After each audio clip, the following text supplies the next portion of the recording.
कल आज गोपाष्टमी है, कल आंवला नवमी है और आप सबसे निवेदन करूंगा कि आंवला नवमी के दिन शाम के समय पर आंवले के वृक्ष के नीचे घी का दिया लगाकर कनक धारा स्तोत्र का पाठ अवश्य करें। नहीं आता हो तो मोबाइल पे उसको सुने, पर एक बार आंवला नवमी के दिन आंवले के वृक्ष के नीचे कनक धारा स्तोत्र का पाठ चाहे संस्कृत में चाहे हिंदी में करना चाहिए। उससे साल भर लक्ष्मी की कमी नहीं आती और आनंद का अनुभव करो।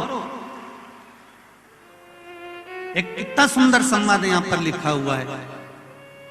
देव उठनी एकादशी के दिन भगवान उठेंगे और देव उठनी एकादशी के दिन भगवान उठकर अपना कार्यभार भगवान शंकर जी से लेंगे।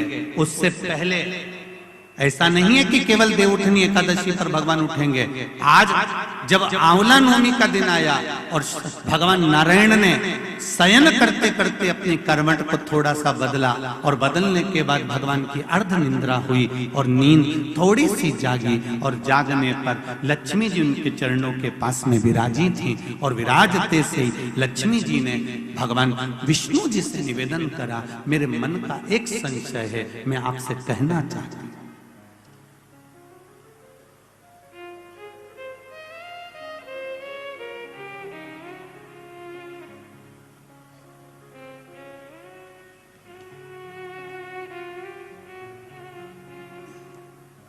यह हमारे मन का भाव है कि हम भगवान को देव सोनी एकादशी पर सुलाते हैं और देव उठनी पर उठाते हैं।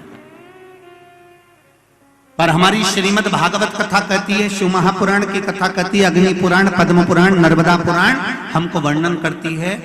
एक क्षण की निंद्रा ब्रह्मा जी को आई थी और ब्रह्मा जी की झपकी एक क्षण की लगी थी और हाथ से वेद नीचे गिर गए थे। वेद नीचे गिरे, हयग्रीवा ने धारण कर लिए और चारों तरफ पानी पानी हो गया और पूरी पृथ्वी पानी में जल में मग्न होने लगी। जरा विचार करिएगा, एक क्षण की निंद्रा ब्रह्मा जी को आई और वेद हाथ से चले गए और पानी पानी हो गया। और हम कहते हैं कि देव सोनी एकादशी पर देवता सोते हैं और देव उठनी पर उठते हैं। अगर 4-6 महीने जम के अगर वो सो गया तो एक भी नहीं दिखेगा भीखण का।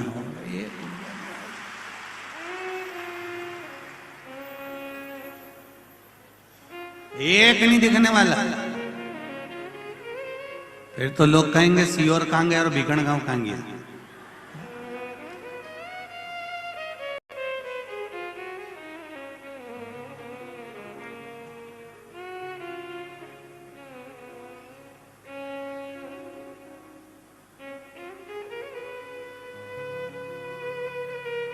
महाराज, ये सोने की तो भगवान की लीला है।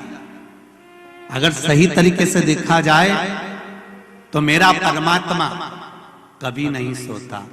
वो तो हर पल, हर घड़ी, हर क्षण आपके लिए तत्पर बैठा रहता है। आपने आवाज लगाई और वो भागा। जैसे घर की मां, छोटा सा बच्चा पास में सो रहा है, पिताजी भरचक नींद में सो रहे हैं, भर्राटे घुर्राटे भरते।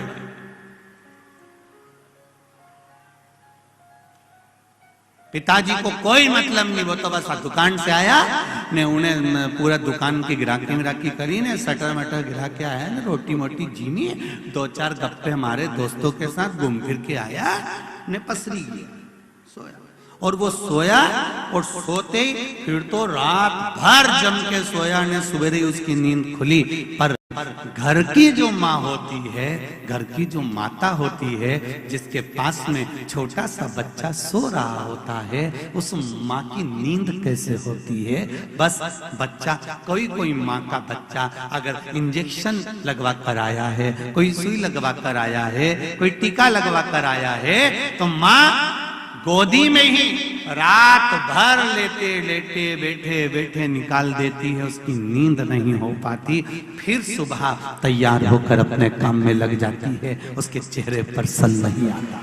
ये माँ। और अगर कहीं का पुरुष हो ना तो 25 बार के बता दे, 2 दिन से मेरी नींद नहीं हुई, धनतेरस से दिवाली तक, अब सोऊंगा और मुझे बिल्कुल डिस्टर्ब मत करना, परेशान मत करना। और यही बात जगदम्बा के दे तो बोल दे, वो कह दे तुम तो दुकान पे बैठे रहे, ये ढिग, ये घर में ढिग लगाई है, चौक पूरा सफाई करी, तुम तो केवल दुकान पे बैठे थे। पर उससे पूछो, बेचारी है रानी बन के आई थी, मैंने नहीं बोला हो, मैं तो बोलू ही नहीं ऐसी बात।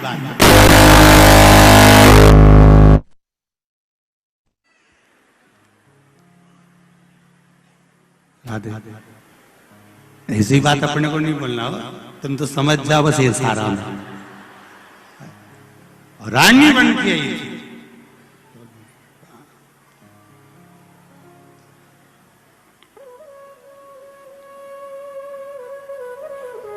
करवा चौथ पे कितनी सुंदर तैयार हुई थी, और धनतेरस के एक दिन पहले इसको देख लो, बस उतना में समझ जाओ।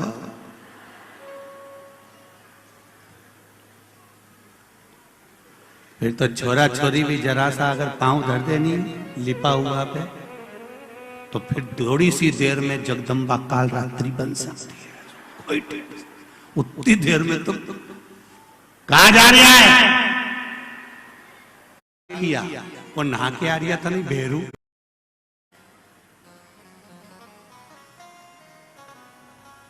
अब विचार करिएगा जरा कि कितना कितना भाव व्यक्त किया गया है, कितना आनंद का भाव सम्मुख में लाया गया। क्या नारी काम नहीं करती? करती है। क्या उसको थकान नहीं होती? होती है, तुमसे ज्यादा होती है। उसके बाद भी रात को 10-11 बजे तक सफाई कर कर फिर सोना, सवेरे फिर जल्दी उठना, फिर त्योहार का भोजन की तैयारी करना।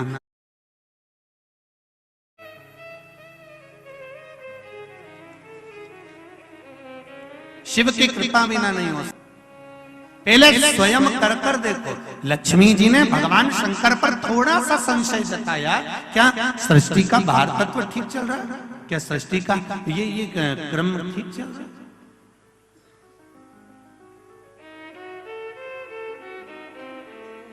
मेरे को थोड़ी सी परीक्षा ले,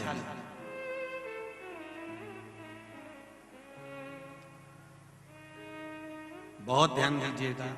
शिव पुराण कहती है दुनिया की परीक्षा लो पर भगवान की नहीं। एक भक्त की जब परीक्षा ली जाती है तो बैकुंठ का सिंहासन डोल जाता है। आज अगर नागेश्वर मंदिर महिला मंडल कथा करा रही है, किस भाव से करा रही है, किस आनंद से करा रही है। बस बन सके तो ये हाथों को आगे बढ़ाकर उनको सहयोग प्रदान करो, टांग अड़ाकर कार्य को रोकने का प्रयास न करो। शिव कथा कर रही है, लेओ परीक्षा, मना नहीं है। भगवान विष्णु भी कह रहे हैं कि लक्ष्मी जी आपको अगर परीक्षा लेना है तो दूसरे की लोग कहां शिव जी की परीक्षा लेने जा रही है। नहीं नहीं नहीं, मुझे समझना है क्या सृष्टि का संचालन ठीक चल रहा है। तो भगवान ने कहा कि आपको अगर महसूस हो रहा है ऐसा कुछ तो आप कर लीजिए परीक्षा। क्या परीक्षा करना है? तो लक्ष्मी जी बोली मेरे को शिव जी का निमंत्रण करना है। शंकर जी का निमंत्रण? हाँ। भोलेनाथ का निमंत्रण? हाँ। भगवान विष्णु ने कहा सुनो लक्ष्मी,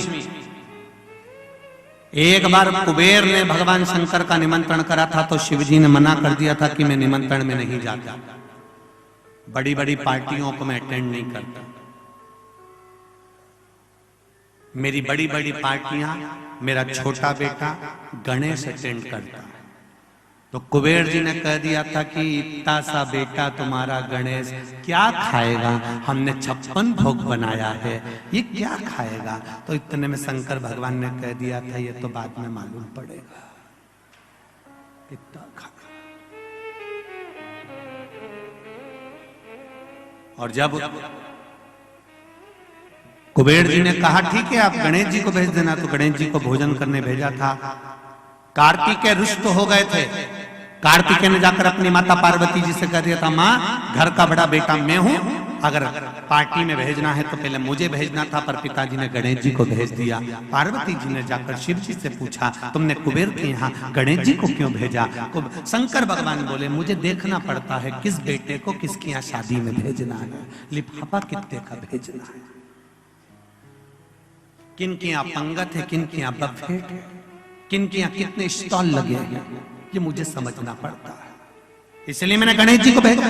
तुम चिंता मत करो, गणेश जी को बुलाओ। गणेश जी आए, प्रभु जी बोलिए पिताजी क्या आज्ञा है। पिताजी ने कहा बेटा कुबेर जी के यहाँ भोजन है, अच्छा पेट भर के जिम के आना।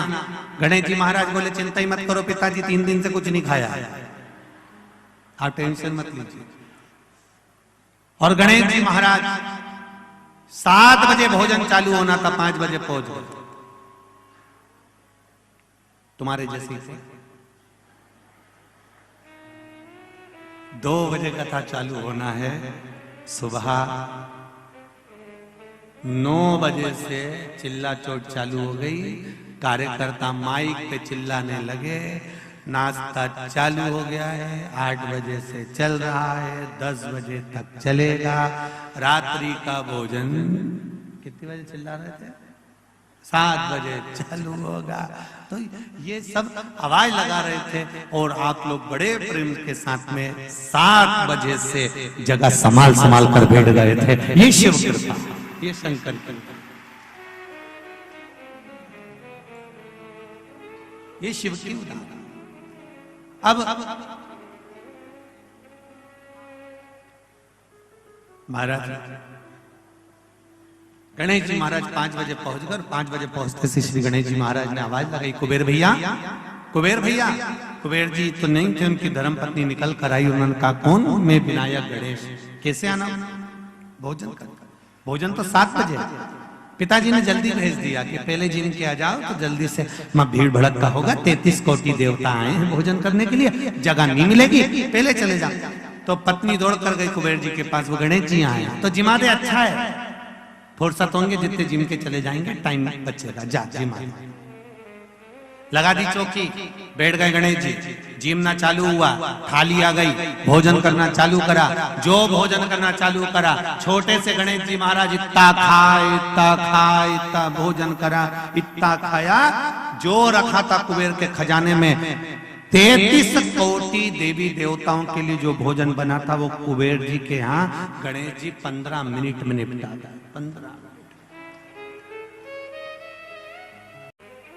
अब गणेश जी ने खाया, इतना भोजन पाया, इतना भोजन पाया, सारा भंडारा खाली हो गया। कुबेर जी की पत्नी कुबेर जी के पास दौड़ कर गई स्वामी के दिन कि शंकर भगवान, भगवान भूत भावन भूतेश्वर, जब भगवान आंवला नवमी के दिन श्री हरि नारायण आंवले के वृक्ष की पत्तियों पर शयन करेंगे और भगवान शंकर उनका अनुमोदन करेंगे, तब श्री हनुमान जी महाराज उनसे विनती करने के लिए पधारते हैं।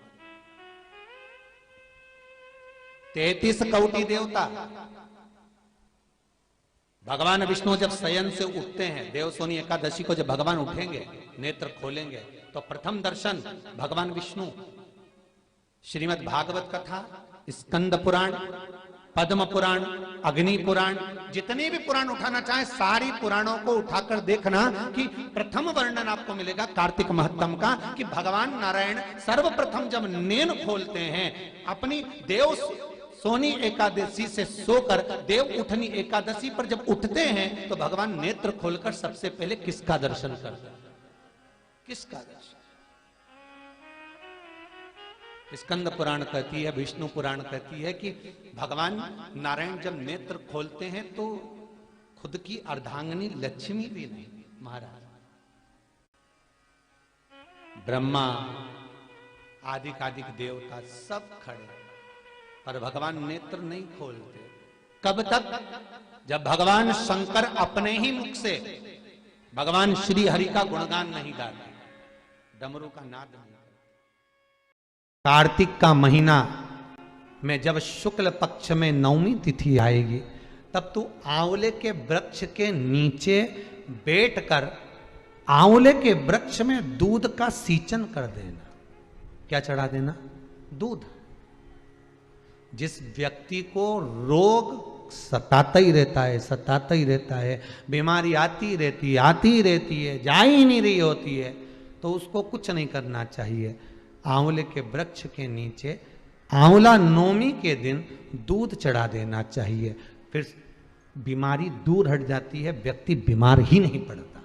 जिसको निमोनिया हो, श्वास की बीमारी हो, दमे की बीमारी हो, किडनी और लीवर से जुड़ी हुई बीमारी हो, उसके लिए सबसे अच्छी चीज है महाराज। चलने में हापड़ी भरा जाए, चलने में दम भरा जाए, तो आप आंवले के वृक्ष के नीचे दूध चढ़ाओ आंवला नवमी के दिन, काया ठीक होती है। तू जा, तू ये कर लेना। आंवले के वृक्ष के नीचे बैठकर जब तू आंवले पर दूध चढ़ाकर पूजन करेगी, और उसी आंवला के वृक्ष के नीचे बैठकर जब तू अन्न का भाग ग्रहण करेगी, तब तेरा मुख में निवाला जाते ही वो औषधि का काम करेगा और तेरे शरीर की काया ठीक हो जाएगी। उस वैश्य की धर्म पत्नी ने हाथ जोड़ लिए गंगा मैया के मां में जाती, आंवला नवमी के दिन पहुंच गई आंवले के वृक्ष के नीचे, पूजन करी।